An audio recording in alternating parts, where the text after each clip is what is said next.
right, so man, here we go. Episode 1, day 1, the GangboX Podcast. It's a great name. It is a great name, man. With Daniel Lincoln, business rep for District Council 16, Painters, 2001. Glazers. Oh, Glazers. Floor covers. Mm-hmm. Take it away. Introduce yourself. My name is Daniel Lincoln, business representative, District Council 16. We represent painters, glazers, and floor covers in the state of Nevada and Northern California. That is what I do. What do they do? What's a glazer?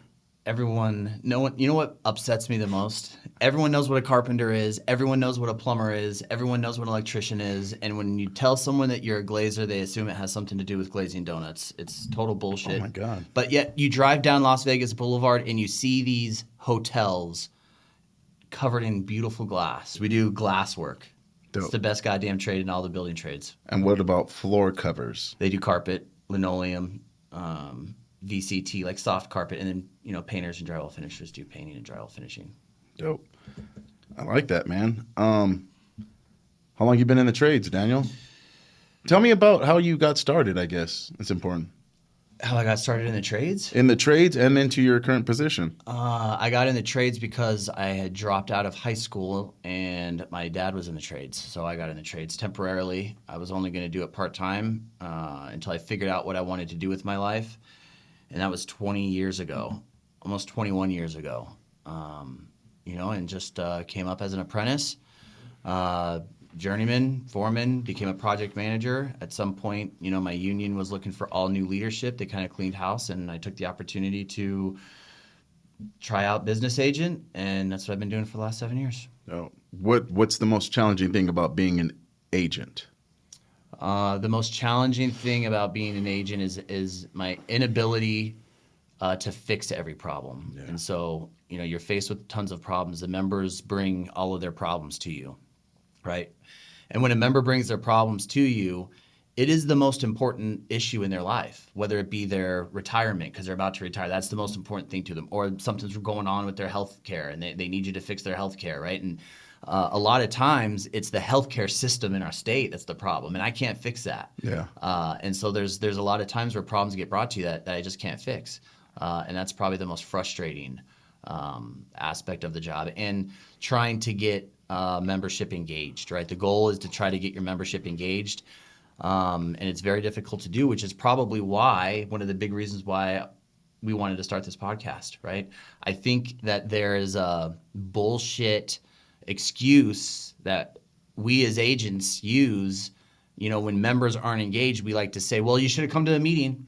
You should have come to a meeting. And sure, right, they should come to the meetings, right? But there's many reasons why members don't come to a meeting. And it could be that they're coaching their kids' Little League team, right? And that's important. Or they're a single parent and they have to take care of their kids. There's lots of things that keep members from coming to meetings. And it's our jobs, in my opinion, as leaders of the union to get the message out, to get that information out, to educate our members where they're at. And we can visit them on job sites, and I do. I was walking jobs all day today. And you can get a lot done, but they're also working, right? Yeah. And so, try to get them at lunchtime, and it's such a short interval of time. To me, a lot of our members listen to podcasts. A lot of our members have an earbud in while they're working. And if we can have a podcast where we're explaining what unionism is, what a PLA is, what the building trades are, what do these politicians do for us and what don't they do for us. Mm-hmm. If we can get guests on here to have them explain to our members how they're fighting for our members, I think it's kind of our duty to reach our membership where they're at. And through media like this, I think is the best way to do it. No, I agree, man. And I think you touched on all the points on why you and I discussed even doing this, man. I think it's important to, I call it force feeding the members information. Mm-hmm. Most of the time they act like they don't want to hear it or they don't give a shit. It's like, I know you care. You're going to think about this. I'm going to plant a little fucking seed.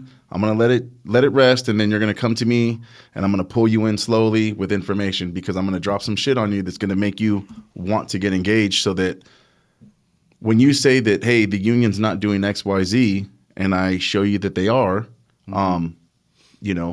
Then it makes them feel good. Like you said, representing them, making them understand that they are important, that their issues are important. Right. Because oftentimes, and I don't want to start the podcast off with like slamming any business agents and like, oh, they don't do shit. But there is some people in the country, not just talking about specifically Las Vegas, that treat the membership as if they would in the field, Right. as if they're in some sort of position of authority or power. Where it's like, bro, this guy, who cares what you think about him as a hand? Yeah. He has a fucking problem. You need to help him fix it. That is your job, Right. right? And so I think they sometimes union leadership forgets that, right? And it gets frustrating because this is what I used to tell some of the folks, like, you got to give 250% to get like 30% of participation of the membership. So you got to give all of your time, attention, and energy. But if you're not willing to do that, get out of the way so somebody else could do the job. Yeah. You know what I mean? Oh yeah. So what's some of the so you said the challenging thing about the job was the, not being able to help. Do you have a singular thing that you're most proud of? And if not, I'm sure there's 100 victories you've gotten, but Yeah, I mean, I think when we came in, our area used to be run by District Council 15, and so District Council 16 came in 2018, and the member engagement, and a lot of that credit goes to the business agents for the painters, who really were able to engage our membership. We have a floor covering local that didn't trust their union, and you see that all across the country, right? Membership. Generally speaking, there is a disconnect between our membership and union leaders, and it's there, and we have to figure out how to fix that. When we came in, we engaged with our members. We were meeting them on job sites. We kind of gained their trust. We started showing them that we're working for you, and District Council 16 since 2018 has collected somewhere north of $11 million for workers. Really? Some of it from signatory contractors that, weren't playing by the rules. Some of it from non-union painting contractors that have been screwing over their workers, and we partnered up with the Department of Labor. And so, that's just an astonishing amount of money to give back to the workers, right? That went into people's pockets. And so I would say that's probably the biggest thing that we've done that I'm super proud of. Hell yeah, you should be, bro. You guys got a good team over there, and it's not. I don't want this podcast to be a circle jerk, bro. Right. But you guys do a fucking great job over there. No, that's good stuff, man. So a little bit about myself. What about you? Vince Saavedra. I'm the executive secretary treasurer to the Southern Nevada Building and Building Trades Unions. We represent 19 construction unions, laborers, insulators, IABW, DC-16, sprinkler fitters, plumbers, operators, boilermakers, ironworkers, sheet metal, bricklayers, OPCMI, roofers, and Teamsters, man. So those are the people we represent. There were some unions in there that have multiple local unions. That's why I said 19. Every construction trade craft, with the exception of the carpenters. And I started out in the ironworkers, local 416, second generation. All of my family's ironworkers, brothers, dad. Oh, so you guys do like all those big, nice steel structures? No, those are different disciplines of ironwork. We have the ironworkers who put in glass. No. No. So there's structural ironworkers and rebar ironworkers, and then there's ornamental. So I come from the rebar side, reinforced concrete. It's tough, dude. I pride myself on being able to do, especially my local. My local 416 has a reputation for, everyone thinks they're king of the trades, right? Like, and that's subject to interpretation on how smart you have to be, or how tough you have to be, or how strong, or the mental state of mind you have to be a rod buster is tough, bro. You have to push through a lot of physical pain every day, which, we'll talk about in other podcasts and stuff about substance abuse and shit like that. But like, it's hard, dude. It's hard work. And I was talking to somebody the other day, and they were like, what did you love the most about being an ironworker? And I was like, doing what, like, to be cliche, like being uncommon amongst the uncommon.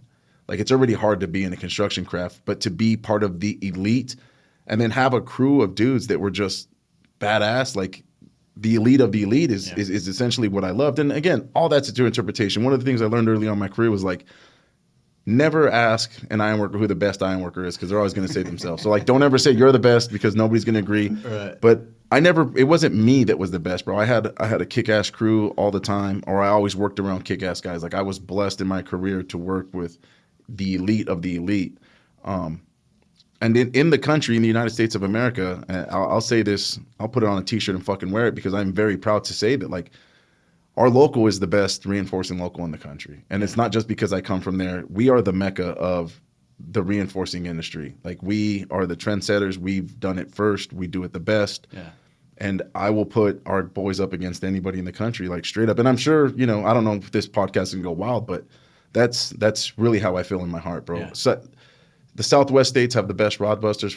The absolute best come out of 416. Not to take away from 229. My San Diego brothers are badass You're supposed to do that. I feel the same exact way. I feel like the Glazers in Las Vegas are the best Glazers in the country. We do the most integral work. We have, you know, there's something about this town and the custom work that gets done here isn't done anywhere else. And we have guys that come in from all over the country, and they can't hold a candle to us. Yeah. But you're supposed. I think you would be fucked up if you didn't think that. You know what I mean? Like, that's how you're supposed to feel. Yeah. So is it true? I don't know, but I believe it wholeheartedly that the Glazers of Local 2001 here in Southern Nevada are the best goddamn Glazers in the country. I'll say it over and over and over again. Hell yeah.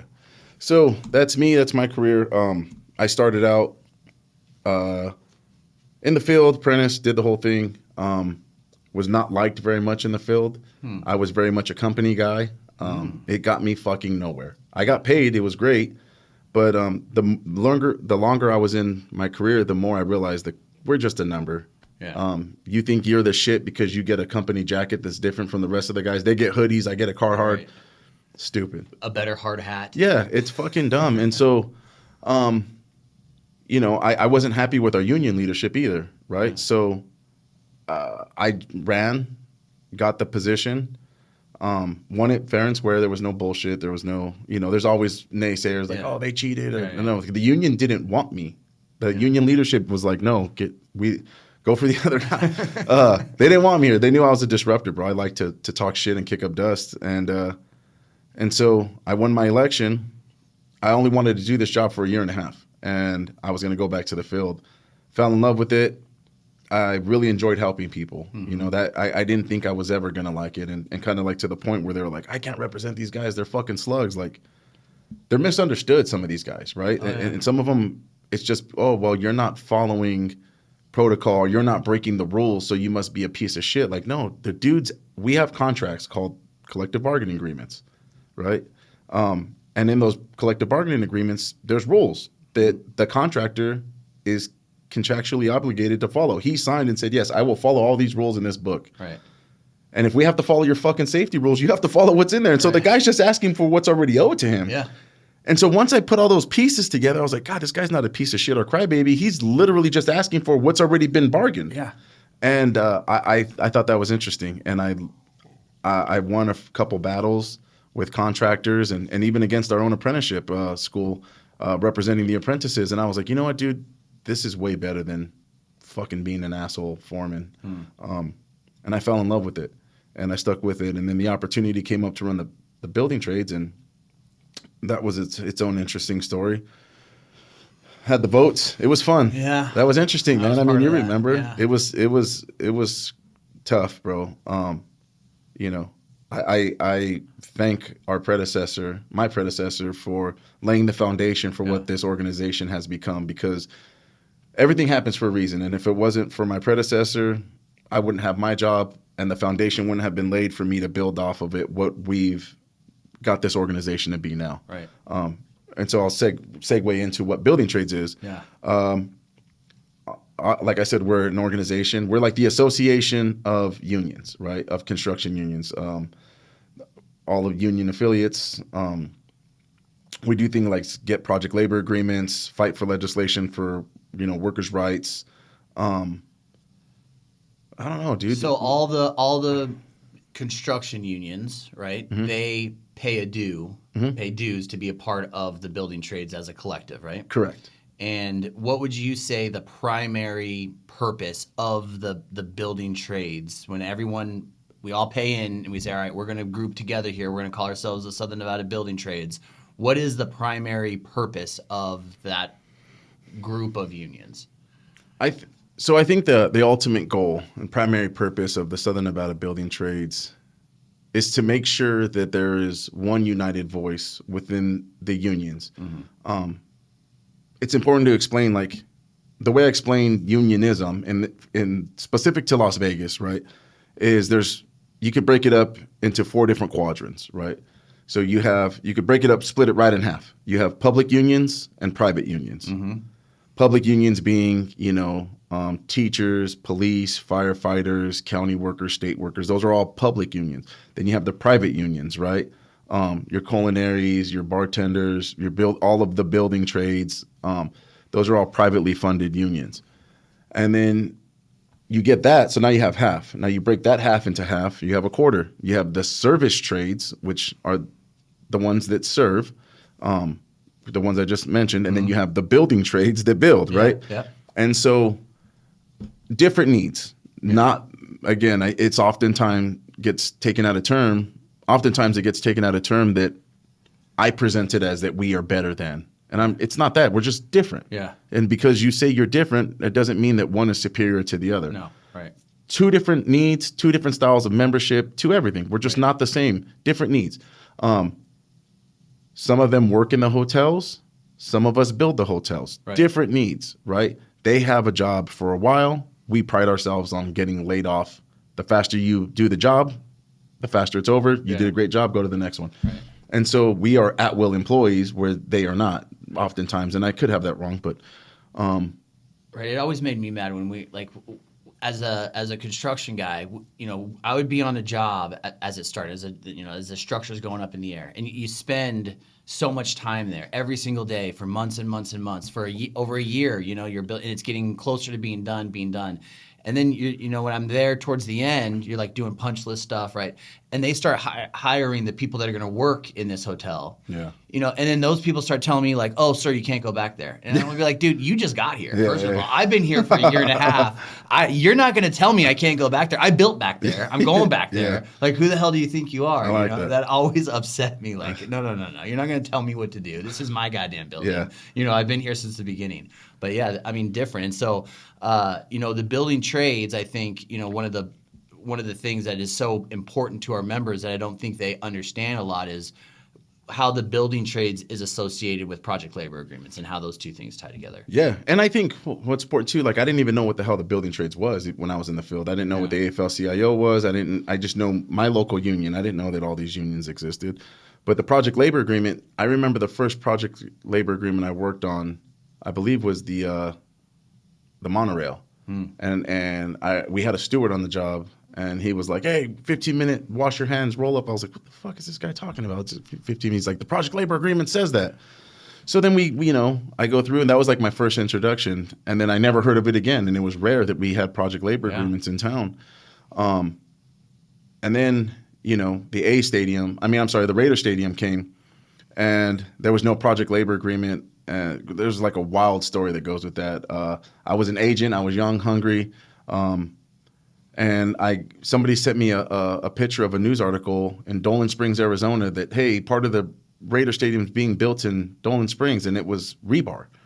So I fucking drove out there and probably broke a bunch of union rules I wasn't supposed to, cross jurisdictional lines, did all the things, followed those guys, was videotaped them working in Arizona, and then would follow those trucks, and they would drop off the rebar in a prefab yard that they had in Arizona, and they were dropping it off at the field.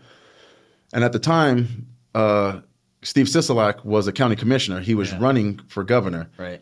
And I remember the weekend before, we were canvassing or something for him, and he was talking about, like, Nevada jobs. This is like for Nevadans.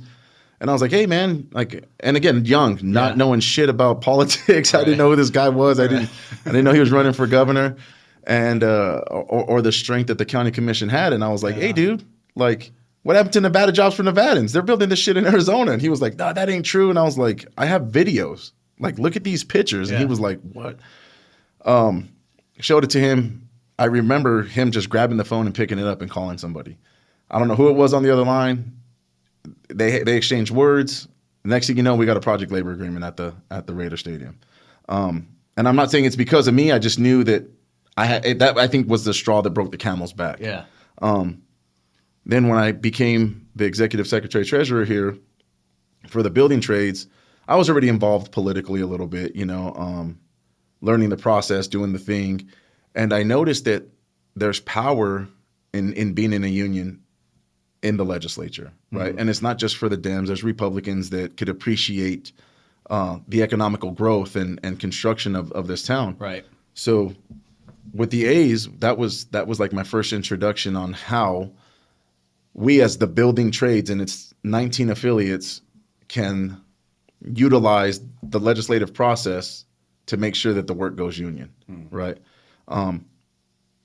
That was a game changer for me. Once I realized that, it opened up a bunch of doors. That project on bringing the A's here was game changing for me, just as a human and as a building trades leader. So how does that work? Obviously the building trades supported the bill to bring the A's here, but what was it that we needed from the A's for their support? Yeah, so my predecessor kind of already started the process, Okay. right? There was a couple things that were already done before I got here, so I'm not going to come in and act like I saved the day, right? But there was definitely there was some things that they were asking us, how do we get to a yes? And I said, well, I think that there's some things we need to look at in the project labor agreement first, right? Like, we want to make sure that this project is built 100% union, Right. And so we sit down, we go through the project labor agreement with our attorneys and make sure that everything's dialed in good. We liked all the language. And for the most part, there's negotiating. There's some things that they're like, no, that's non-negotiable. A lot of warranty work is not covered under the project labor agreement, where I go back and I'm like, well, train the trainer. Like, teach us how to, what are the qualifications they have that we don't, that we can't do the warranty work. So then the A's ownership, the team themselves, they want the bill to pass. So they come to the building trades and say, hey, if we go into an agreement with you ensuring certain protections for your members, then you'll help us support the bill? Yes. Okay. That's exactly how it goes. Gotcha. After we finalize the agreement, it's showtime. Yeah. And again, I think it's important. Like I said, we're canvassing, which is like knocking on doors, putting, the flyers up for election. We try to help these people get elected based off of how we think they're going to vote for these jobs, these big economical boosts for us. And so that's how I get to know the elected officials. Walking and working with them on the weekends, helping them get elected. It's not just money. Like, oftentimes I think members feel like we're giving all of our money away. I'm sure you've heard that. Yeah. And it's not money. An endorsement just means we're going to ask the membership to vote for you. We're not telling the membership to do shit. We're saying, hey, guys, can you please vote for this person because they support project labor agreements. They support bringing construction jobs to Nevada.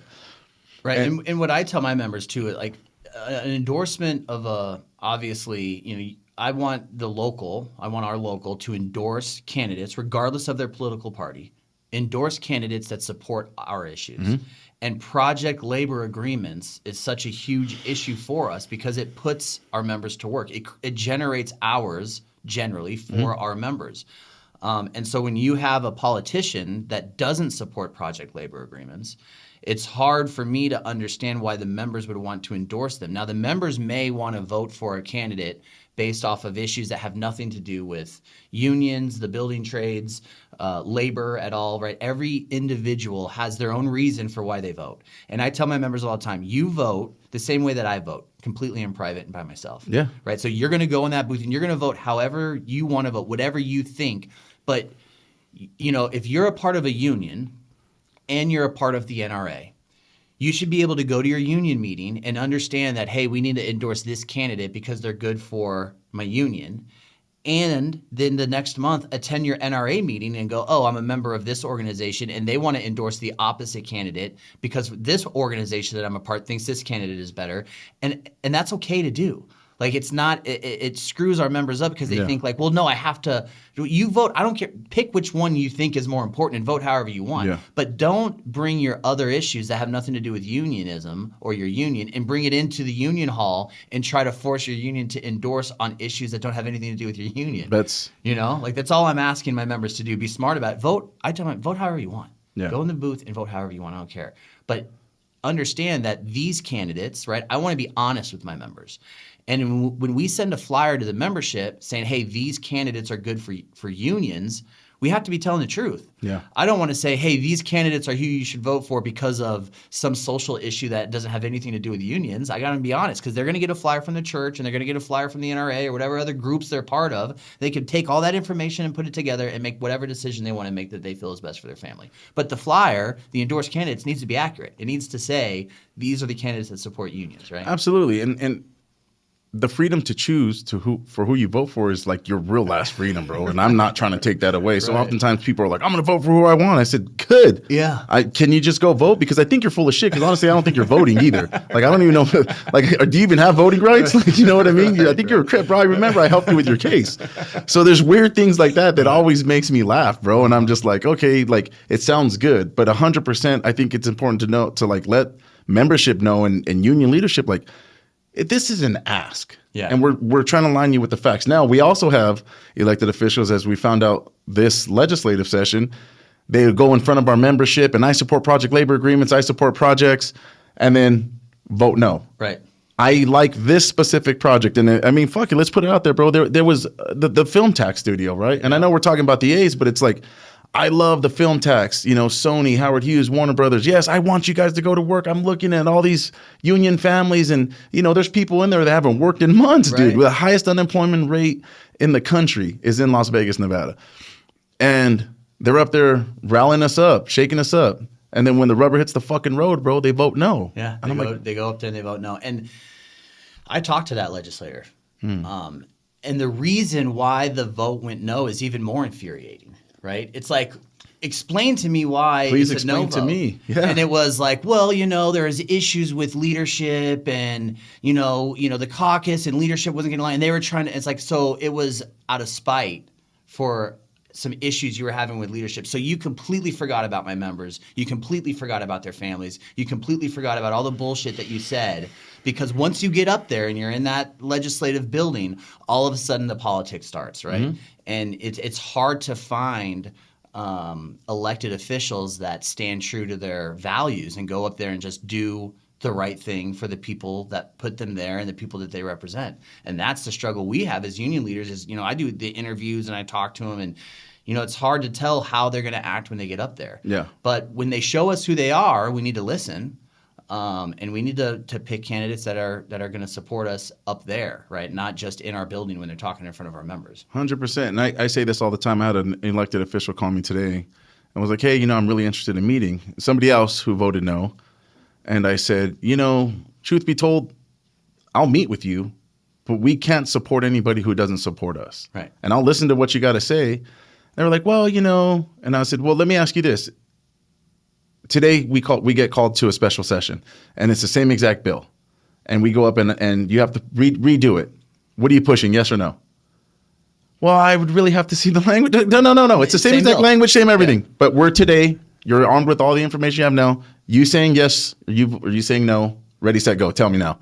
She's like, I don't know. And I was like, then I don't know if I could help you. Like, I'll meet, but like, dude, we did a lot of work for this candidate. And building trades and its affiliates were the ones who did a lot of work, bro. And that's the frustrating part. It's like you forget about us because oftentimes too, man, there's like a Mean Girls club up there, dude, believe it or not. And it's sad to see that it's like some of these people just want to fit in.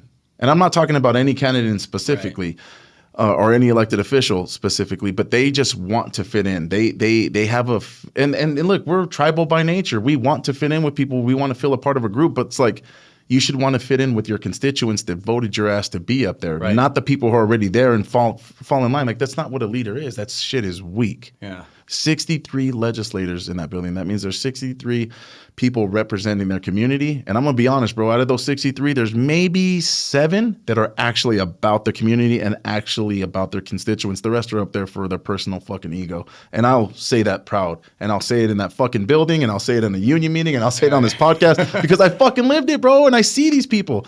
And it's sad. But that's no here or there. I think that's the reality. And now the building trades is we're running a full-on campaign on members that want to run, or members' families that want to run. If you have a daughter, a son, a wife, a husband, a cousin that wants to run for these positions, dude, come talk to me, man, because that's what we're looking for. And here's the problem, and this is a very nuanced opinion, right? So our legislators, for being, a senator, a state senator, or an assembly person, they don't get paid a lot of money. No. Like, not a lot at all.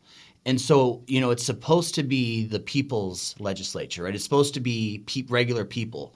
But our members can't take 3 or 4 months off of work to go make nothing to sit up there and be a legislator. And so what happens is it becomes only available to lawyers and doctors and people that can make money, right? Richer people that can make money while they're up there. And it kind of shuts out like the working class person from being able to go up there. And so you think, well, then what's the fix? Well, is the fix to pay them more? No. No one wants to do that, right? No, you could poll society like, hey, should politicians make more money? And they'd be like, fuck no. Yeah. But it makes it more difficult. So like our membership generally that do take the opportunity to go up there, they're usually retirees, right? Because they can collect their pension. If they're already collecting their pension, okay, now they have time and resources, they can go up there.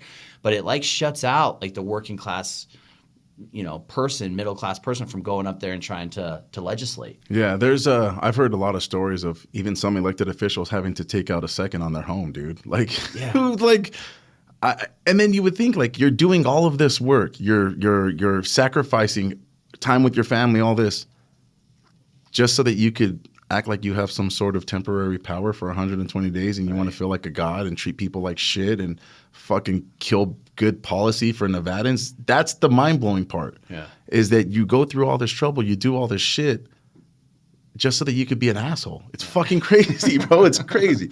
But anyway, back to the A's, right? Okay. If you want. Yeah. So the project labor agreements get set. We lock it in. Ready, set, go. I start working, right? The building trades and its affiliates need this job, blah, blah, blah, blah, blah. And then you get the opposition. Who was the opposition? I think it's a teachers union called NSEA, Battleborn Progressive.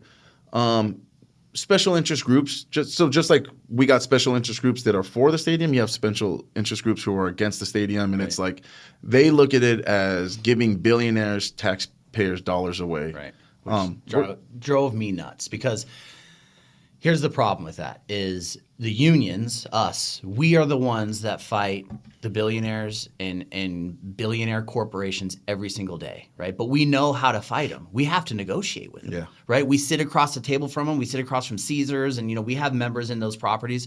And it's unions generally that are the only ones fighting against corporate greed and billionaires. And then we're the ones on the picket lines. We're the ones at in court at arbitration.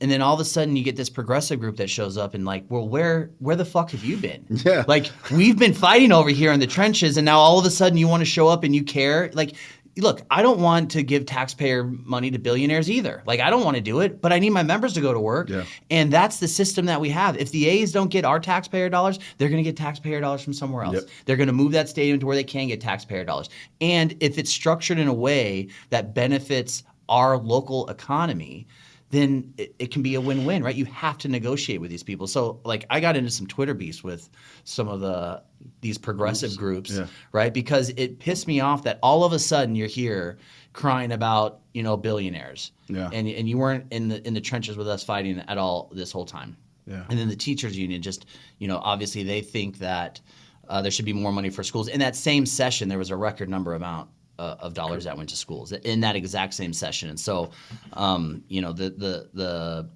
vehicle that was used to recoup the tax dollars isn't a form that you can use for schools, right? Yeah. And so it just seems like they're fighting for money that wasn't there, right? It's not like there's a pot of money that we could have spent on schools, but instead we're building a stadium with it. Right? That's not how it was drawn up. And it's a misconception, I think, in its framing, and that's how people, I think, get away with.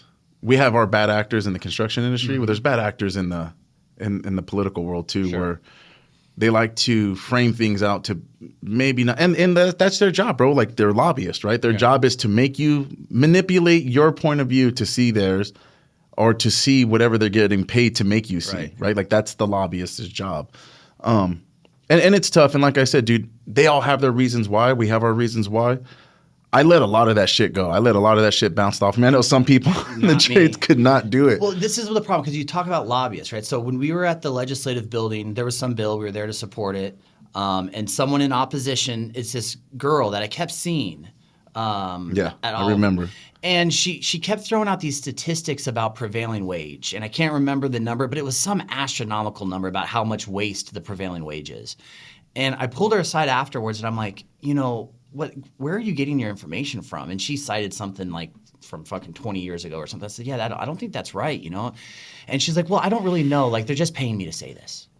That's fucking crazy. And it's like, it's crazy because at least the union guys, at least the reps, the organizers, the agents, the people, like, we live this shit. Yeah. Like, we're not just some guy being paid to say something. Like, this is what we believe in. And so when we're at the mic and we're testifying either in support or against a bill, it's because there's an army of families behind us that we're fighting for, that we're a part of.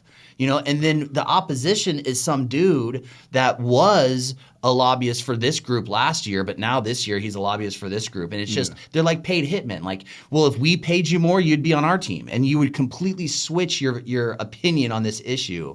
It drives me nuts. 100% that's what it is, dude. And it is funny to see that because I was like, I thought, and they were like, I don't get paid to say that. Like, what, dude? It is funny. Right. It's funny. And it's also sad, bro. Like, if I'm just keeping it real, because I've seen good legislation die. I've seen great legislation die because of political point of view or someone's feelings got hurt. Yeah. I've seen a bill die that should have legitimately died because it's shit for the state, in my opinion, and I'm allowed to have a fucking opinion. Right. And then that person that was carrying the bill, that legislator, will get mad and be like, well, the chair of that committee killed my bill, so now I'm just going to kill all of their shit. And I'm like, what the fuck? Like, right. All right. Like, that's fucking crazy. That's the spite. That's the spite we were talking about earlier, where that legislator's like, oh, I voted no because of some other bullshit, unrelated bullshit. And these are the people that create laws in our state, bro.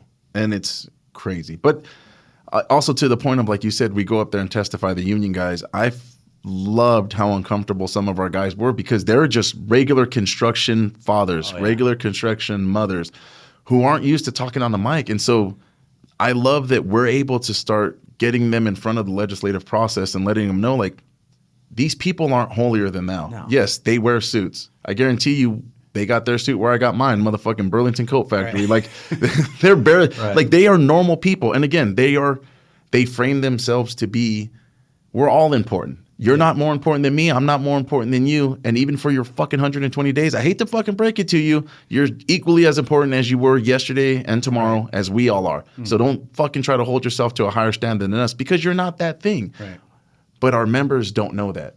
Some union reps don't even know that. So they go up there to the mic and they're getting scared. And, dude, I tell them it's just like fucking going to a union meeting. Right. We talk in front of our members all the time. 100%. It's the same thing. It's the same fucking thing, It's the same thing. And I mean, I've seen at some of those bills, dude, some of the union guys, like when we showed up in force for some of the big bills, watching them come in, dude, they had their Macho Man Randy Savage glasses on, dude, with their jeans and their work boots. And like it caused a disturbance, you know, because the legislature's not used to that. No. Like they want everyone in a suit and a tie. And I don't, as a labor guy, when I'm testifying in support of a bill, I don't want to look like the guy testifying against it. The guy testifying against it's supporting big business, right? He's supporting owners and business and trying to keep workers and wages down. I don't want to fucking look like him. He's got the suit and tie on. I represent workers. I represent people that put their fucking work boots on every single morning when it's still dark outside, right? And go to work out in the elements every single day. And I want my members, when they see me at a city council meeting or a county commission meeting, or I want them to know, like, oh, that's my guy. Yeah. Like, I don't want to wear a suit. They're gonna be like, what the fuck is Daniel's wearing a costume? I don't look like that. I don't talk like that. I don't act. None of my members look or talk like that. You know what I mean? I do, bro, and I love it because we represent the working class, and it's like, again, it's called the people's legislature. Right. I hate to fucking break it to you, but I look like the people I fucking represent. I'm sorry I'm not wearing a tie today. I'm sorry that I don't care, and I'm not polished. And it's funny to people think that we're probably just on here talking shit, but this is how we fucking talk. This is how we talk to our members. This is how we talk to the electeds. Now, I respect the process. I will say that. Like, if I see, Senate Majority Leader Canizaro, hey, Majority Leader, how are you? Like, I'll respect the title. I'll respect the process in the building. Outside the building, what's up, Nicole? How's it going? How's the babies? How's Nate? You know what I mean? Like, Speaker Yeager, same thing. Assembly person or whatever. Right. I'll respect the process while we're in the building for sure. Yeah. And that's just, I think, a level of respect of we've earned it. This is the process. Let's Right. follow it, right? But I mean, at the same time, in the same breath, if we're sitting in a closed door meeting, I'm going to let you know how I feel. I'm not going to disrespect you on the floor. Now, I've had some elected officials try to take shot from them sitting up there, and I thought it was funny because this elected official was like, "What is the definition of a bona fide apprenticeship?" And I was like, "I'm an iron worker, and I hate to break this to you, but like, I'm not an attorney. Right. You have access to state attorneys who are a lot smarter than me. I just went to apprenticeship school. I didn't go to law school. Right. So if you want the legal definition of what a bona fide apprenticeship is, you should probably ask the attorneys that are sitting right behind you.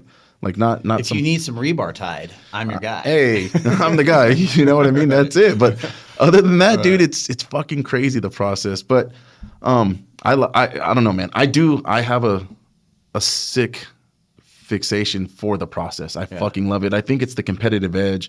I think it's the addict in me that loves the tough shit, the hard thing to do. Like I said, it goes almost back to at the fucking beginning where I was like, the hard thing about being the one thing I loved about being an iron worker was doing the hard shit. Yeah. Politics is hard, bro. And if you start to gain momentum and get good, everyone wants to fucking bring you down and you have to just keep going, dude. And it's a motherfucker, dude, but I love it. Yeah, and I mean, I've had some members like talk to me like, well, let's just get out of it. Like, we don't want to deal with the politics. We don't want to deal with the politics. And you've made some comments lately like, this is how we fight for our work. Yeah. Like, this is the arena. And it sucks, right? But like, if we just said, you know what, as unions, we're not going to be politically involved anymore. We're going to step away. It's too messy. It's too dirty. It's too. Oh, we dude. lose. We will get we lose. Eaten up. Yeah. There was a bill that they tried to run to put cameras on job sites, and it was framed as safety. Now, I'm not saying it wasn't for safety, but goddamn, bro, if you put a camera on a job site and somebody gets hit by a car, how is that safe? Maybe you could track down the car that hit them, but the member still got hit. Yeah. And who has access to these cameras? Right. ICE? Right. Who? Like, who are we talking? Like, there's not enough detail into these fucking things.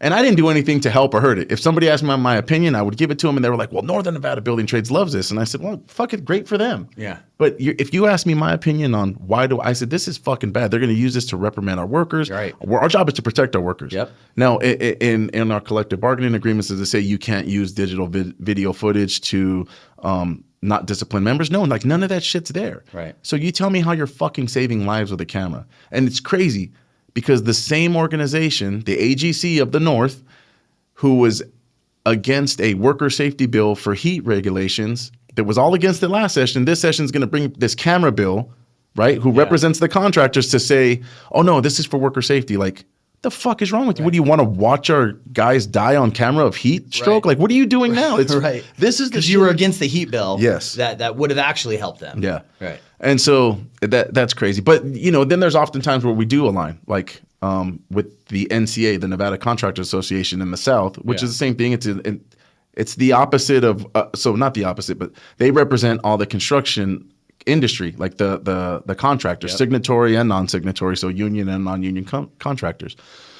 And so when we could align like the A's, we do, and it's a powerful thing, man. And you get the chambers behind you and everything. And I'll never forget, dude. We went into a special session for the A's, and that's where it was like showtime for reals, bro, because it was like everybody who was left in the building was either for or against it. You got to see your opponent. During session, you don't know who your enemy is. You don't know who you could trust. Everything's going crazy, dude. And in the special session, and that's the only thing we're talking about was the A's bill. It's like, okay, that's my opponent. That's my opponent. That's ally, ally, ally. Yeah. And that's why I try not to fuck with people in there. And that's not try to. That's why I don't fuck with people in there, bro. And I just mind my own business because I might have to work with these people again. Yeah. And then they might be petty. And bring up old shit. Bring up old shit in the middle of the thing that we're trying to pass. Right. And then now it's like we can't get our own shit together to bring jobs. So I like to align with the NCA. I think the AGC of the North is always going to hate me. I think that they're just not used to it is what it is. For them, they're fucking missing out on a fucking badass guy, man. That shit ain't my fucking problem. And again, dude, I mean, I can't blame them for hating on me, bro. They've never beat me. I'd be mad too, you know what I mean, if I could never beat me. So the fuck you gonna do? I mean, we probably have a special session coming probably, right? There's talks of that, dude. Yeah. There's talks of it. I had lunch with Governor yesterday by the name of Lombardo. Yeah. he hinted towards a special coming up. I saw it on some news show last night where they were talking about a special session coming for a crime bill. Yeah, I hope it comes, man, and I would love to see that film bill come back in that that'd be our special second session. opportunity. Because, like you said, that's how we fight for our work, and I think it's important. I mean, for our members to know, like, dude, call your local elected official. You can go on a website called findmylegislator.com. Type in your address, and that'll give you all the information you need, and write letters or do whatever, man. Whatever you need to do. If you want to work and you want more work in this town, we have to fight for it through the legislative process now. Who's the opposition of? Is it the same people that were opposing the stadium? Oh, yeah. That are now opposing this? Correct. Just because it's tax breaks for billionaires. That's what it sounds like. And again, man, I don't want to fucking trash anybody because they're just doing their job, man, and I'm just doing mine. And it does get messy, bro. Like, people will get personal. A lot of personal shit. I mean, I'm not going to shit on this fucking podcast, but these motherfuckers come at me, dude. I love it though.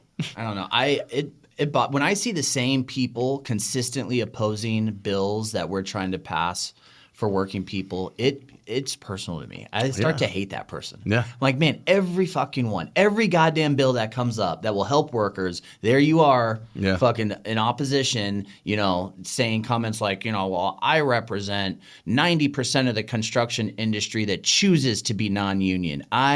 He has said that fucking line so many times. Who is he? Warren Hardy. Warren fucking Hardy? I never heard of her. I mean, it pisses me off because it's like I have lists of non-union glaziers that want to join. Yeah. We just have to get the work, right? We're trying to drum up the work. There's just not enough work. We have the highest unemployment in the state. Tourism is consistently coming down over the last few months. And how could you not want to create more industry, right? Yeah. It's been proven that these stadiums and these professional sports teams has added to our economy. 100%. It's added to our economy, and the A's will add. Hopefully we get an NBA team that'll add. If we can add another industry like films, that just diversifies our economy. And so it is, temporary construction jobs, right? Because our members, they work on it, it's built, they're done. They got to move on to the next one, right? It will create permanent jobs for some of the service craft unions that you talked about earlier. But we need to diversify the economy. And so it becomes personal because it's like, man, you're just always opposed to workers. Yeah. Like, no matter what the fuck the bill is, you're just fuck them, And it's like, I take it personally. Again, and I think so do they. That's why they do it. They take it personal that they have never been able to beat me. And I'm going to lose. I've said this 1,000 times.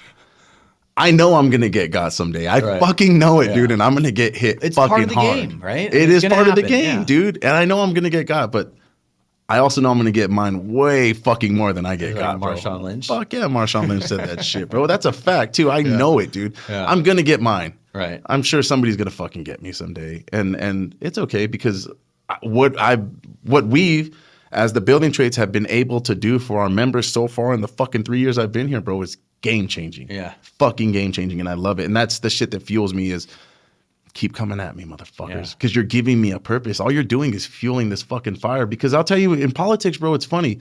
You might not know this, dude.